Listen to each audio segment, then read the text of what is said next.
पसंद नहीं है, चाहे वो अमीर हो या गरीब। लेकिन गरीबों को पिज्जा मिलता कहाँ है। ऐसे ही विष्णु को पिज्जा खाने का बड़ा शौक था। उसने 18 साल की उम्र में पहली बार पिज्जा देखा था। विष्णु गांव का गरीब लड़का था और 18 साल की उम्र में पहली बार पढ़ाई करने के लिए गांव से शहर आया था। पहले तो शहर की स्पीड और रास्तों से उसे बड़ा डर लगने लगा। ये शहर के लोग इतनी जल्दी में क्यों रहते हैं? गाड़ियाँ कितनी तेजी से निकलती हैं यहाँ। हमेशा चौकन्ना रहना पड़ता है। यहाँ तो मेरे लिए जीना बड़ा मुश्किल हो जाएगा। वो गांव से ही अपनी ड्रेस लाया था, कुर्ता और पजामा। कुर्ता पजामा पहनकर ही वो पहले दिन कॉलेज चला गया और देखा कॉलेज के बाकी लड़के और लड़कियां जीन्स और छोटे छोटे मॉडर्न कपड़े पहन कर आए हैं। यहाँ तो सब कुछ बड़ा मॉडर्न है। यहाँ मुझे देखकर सब लोग हंस कैसे रहे हैं? सच में विष्णु को देखकर सभी हंस रहे थे। अरे देख देख, उस लड़के को देख, कैसे कुर्ता पजामा पहनकर कॉलेज आया है। गांव से आया है पक्का, गंवार है गंवार। विष्णु चुपचाप क्लासरूम में घुस गया और एक लड़के के पास जाकर बैठ गया। हेलो, मेरा नाम अभिनव है। मेरा नाम विष्णु है, मैं गांव से आया हूँ। हाँ, तुम्हें देखकर पता चल रहा है। क्लास शुरू हो गई। पढ़ाई खत्म होने के बाद सबको भूख लग गई। एक लड़की अभिनव के पास आई और बोली, चल अभिनव, खाना खाते हैं। हाँ चल। विष्णु, तू भी चल हमारे साथ। हाँ चलो चलो, मुझे भी भूख लगी है, दाल चावल खाते हैं। ये सुनकर पायल जोर से हंस पड़ी। कॉलेज में दाल चावल कौन खाता है गवार? पायल, ऐसे मत बोलो, बेचारा ऐसे ही घबराया हुआ है। तो फिर कैसे बोलूं? कुर्ते पजामे में गवार लग रहा है ये हमारे साथ जाएगा तो मैं नहीं जाने वाली हूँ खाने। पायल, ऐसे किसी का मजाक उड़ाना अच्छी बात नहीं है। तू ज्यादा ज्ञान मत दे। तुझे शौक है तो तू इसके साथ खाने के लिए जा, मैं किसी और के साथ चली जाऊंगी। चाहने वालों की कमी नहीं है। तेवर दिखाकर पायल चली गई।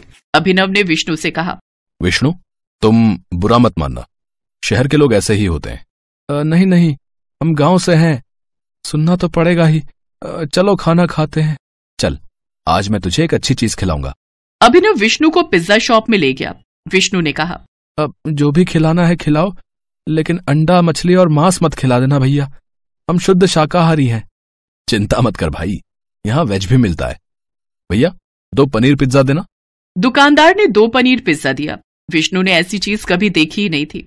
अरे बाप रे, इतनी बड़ी गोल रोटी। हाँ मेरे भाई, इसे पिज्जा कहते हैं। पिज्जा? लेकिन हुआ तो वही ना, आटे की रोटी के ऊपर पनीर की सब्जी। हाँ, बात तो सच है। जो भी है, खाकर देख कैसा लगता है। विष्णु ने पहला बाइट लिया और ऐसा लगा कि वो स्वर्ग में पहुंच गया। अरे वाह भैया, ये पिज्जा तो बड़ा ही स्वादिष्ट है, मैंने पहले ये कभी नहीं खाया। खाएगा कैसे, गांव में ये सब मिलता क्या है। बात तो सही है मेरे भाई, शहर में ही मिलता है ये सब, इसीलिए तो लोग शहर को इतना पसंद करते हैं। गांव भी बुरा नहीं है, वैसे मेरा असली घर गांव में ही है, लेकिन मैं बचपन से शहर में ही रहता हूं। पायल मेरी बेस्ट फ्रेंड है और इस कॉलेज की सबसे सुंदर लड़की भी है, इसीलिए उसे इतना घमंड है। जो भी हो, मैं तो अब से हर रोज पिज्जा ही खाने वाला हूँ। विष्णु को पिज्जा बहुत अच्छा लगा। वो और अभिनव बहुत अच्छे दोस्त बन गए। उसके बाद हर रोज कॉलेज के बाद वो दोनों पिज्जा खाने लगे। हर रोज तरह तरह के पिज्जा खाते खाते विष्णु पिज्जा का एक्सपर्ट बन गया। एक दिन कॉलेज के बाद अभिनव ने कहा, विष्णु, चल पिज्जा खा के आते हैं। हाँ तो चल मेरे हॉस्टल में, मैं बना कर खिलाता हूँ। तूने बनाना भी सीख लिया? हाँ मेरे भाई, सब कुछ सीख लिया। समय के साथ साथ विष्णु शहरी तौर तरीके भी सीख रहा था। शहर के लोगों के जैसे बात भी करने लगा था। वो अभिनव को लेकर अपने हॉस्टल रूम में गया और आटा गूंथकर उसने पहले पिज्जा का बेस बनाया। उसके बाद उसके ऊपर टमाटर का पेस्ट लगाया। उसके ऊपर मशरूम, पनीर, कांदा और शिमला मिर्च डालकर कढ़ाई में ही बेक करने के लिए छोड़ दिया। 1 घंटे बाद पिज्जा बनकर तैयार हो गया। अभिनव ने विष्णु का बनाया हुआ पिज्जा खाया और वो हैरान रह गया। वाह मेरे भाई, तूने तो कमाल कर दिया। दुकान से भी अच्छा पिज्जा बनाया तूने। बचपन से ही माँ से खाना बनाना सीखा हूँ। कुछ तो काम आ रहा है अभी। भाई मेरे पास एक आइडिया है। ये सब पढ़ाई वढ़ाई मेरी बस की बात नहीं है, मुझे बिजनेस करना है। कल कॉलेज में कल्चरल फेस्टिवल है, वहां हम दोनों पिज्जे का स्टॉल लगाते हैं, मस्त कमाई होगी। हाँ चल चल, मुझे कोई एतराज नहीं है। अगले दिन दोनों ने कॉलेज में पिज्जा का स्टॉल लगा दिया और धड़ाधड़ पिज्जा बिकने लगा। तभी वहां पायल आई। अरे वाह अभिनव, तू भी इस देहाती के साथ रह के देहाती बन गया, गरीबों की तरह स्टॉल लगाए है। कोई भी काम छोटा नहीं होता पायल। पिज्जा बनाना कोई बड़ा काम भी नहीं है। पिज्जा बेचकर कितना ही कमा लोगे तुम दोनों, छोटे लोग छोटी सोच। अब विष्णु ने जवाब दिया, अरे ओ मैडम, क्या छोटा छोटा लगा रखा है? अरे देखना, मैं दुनिया का सबसे बड़ा पिज्जा बनाऊंगा। हाँ। दुनिया का सबसे बड़ा पिज्जा। अगर तुमने ये करके दिखाया तो मैं पूरे कॉलेज के सामने तुम्हारा पैर पकड़कर माफी मांग लूंगी। ठीक है, गांव का लड़का हूँ मैडम। हाँ, सरल हूँ लेकिन जिद्दी भी हूँ। अब देखो आगे आगे होता क्या है। हाँ। विष्णु और अभिनव रात को हॉस्टल आए। यार विष्णु, तूने चैलेंज तो कर दिया, लेकिन यहाँ दुनिया का सबसे बड़ा पिज्जा बनाएगा कैसे? यहाँ नहीं, अरे यहाँ लोगों का मन छोटा है यार। बड़ा काम करने के लिए हमें ऐसी जगह जाना होगा जहाँ लोगों का मन भी बड़ा हो। मेरा गांव। ये हुई ना बात। अगले दिन विष्णु अभिनव को लेकर अपने गांव चला गया और लोगों से सबसे बड़ा पिज्जा बनाने के बारे में कहा।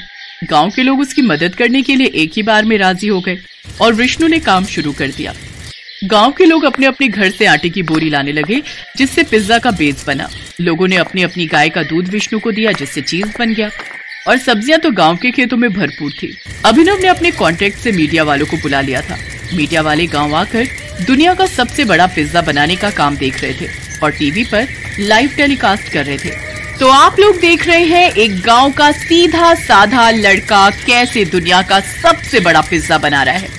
देखते रहिए हमारे साथ, ये पिज्जा बनकर तैयार होता है या नहीं। लगातार 7 दिन मेहनत करने के बाद दुनिया का सबसे बड़ा पिज्जा बनकर तैयार हो गया। गांव वाले खुशी से झूमने लगे और ये चीज टीवी पर टेलीकास्ट की गई। बड़े बड़े लोगों ने ये देखा और अभिनव के पास फोन आ गया। हेलो, तुम लोग अभी फेमस हो गए हो। तुम लोग हर गांव और शहर में हर मोड़ पर पिज्जा की दुकान खोल सकते हो। मैं इन्वेस्ट करने के लिए तैयार हूँ। अभिनव और विष्णु की खुशी आज 7वें आसमान पर थी। उन लोगों ने कुछ ही दिनों के अंदर हर गांव और शहर के हर कोने में पिज्जा की दुकान खोल दी। पैसे हो तो क्या कुछ नहीं हो सकता। 1 महीने के अंदर विष्णु और अभिनव करोड़पति बन गए। पायल ने सबके सामने पैर पकड़कर माफी मांगी। अभिनव और विष्णु बिजनेस पार्टनर बन गए और खुशी खुशी पिज्जा बेचकर जिंदगी बिताने लगे।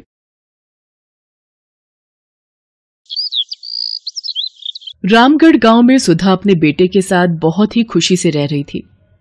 सुधा को पिज्जा बहुत पसंद था। गौरव बेटा, आज मेरा पिज्जा खाने का बहुत मन कर रहा है। बाजार से जाकर मेरे लिए एक पिज्जा ले आ। ये सुनकर गौरव बोलता है, अरे माँ, बुढ़ापे में पिज्जा भी कोई खाने की चीज है?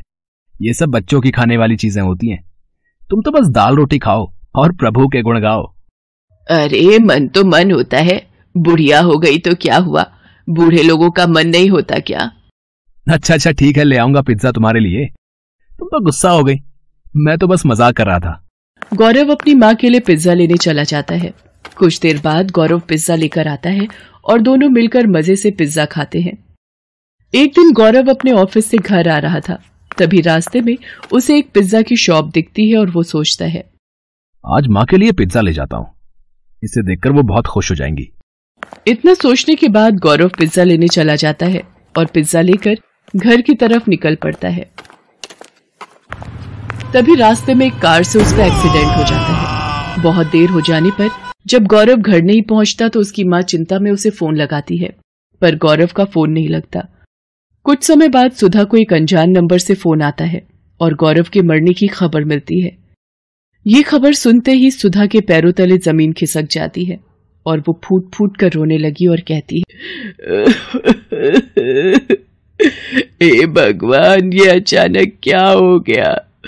मेरे बुढ़ापे का इकलौता सहारा मेरा बेटा ही था, वो भी तूने छीन लिया। अब मैं किसके सहारे जिंदा रहूंगी? उसकी यह हालत देख पड़ोसियों से सांत्वना देकर चले जाते हैं। सुधा अपने बेटे की चिता को जला देती है। अब वो बिल्कुल अकेली हो जाती है। वो गौरव की बातों को याद करके रोती रहती थी। बेटे के मर जाने के बाद सुधा के घर की हालत बिगड़ने लगी थी। उसके पास खाने के लिए कुछ नहीं बचा था। वो खाने के लिए पड़ोसियों के घर मांगने जाती है और बोलती है, बेटा मुझे कुछ खाने को दे दो, बहुत भूख लग रही है। अरे अम्मा, मैं तुम्हें खाना खाने को जरूर दे देती, पर अभी तो मेरे घर में खाना खत्म हो गया है, सबने खाना खा लिया। इतना कहकर वो औरत अपने घर का दरवाजा बंद कर देती है। कोई उसे खाने को नहीं देता। सभी बहाना बनाकर उसे वापस भेज देते। अपनी ऐसी हालत देख वो सोचती है, अगर मेरा बेटा जिंदा होता तो मेरी ये हालत कभी नहीं होती। वो सबकी मदद किया करता था, पर आज सब भूल गए हैं कि मेरे बेटे ने एक समय पर उनकी मदद की थी। आज उसकी माँ को मदद की जरूरत है, पर किसी ने भी मेरी मदद नहीं की।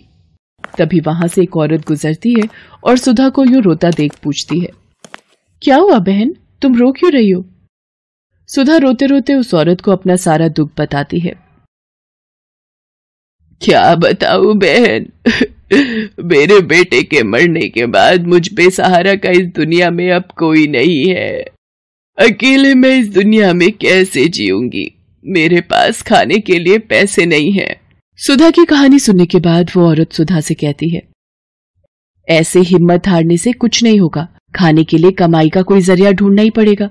आजकल तो खाने पीने की इतनी सारी चीजें आ गई हैं और उन्हें बनाना भी आसान हो गया है।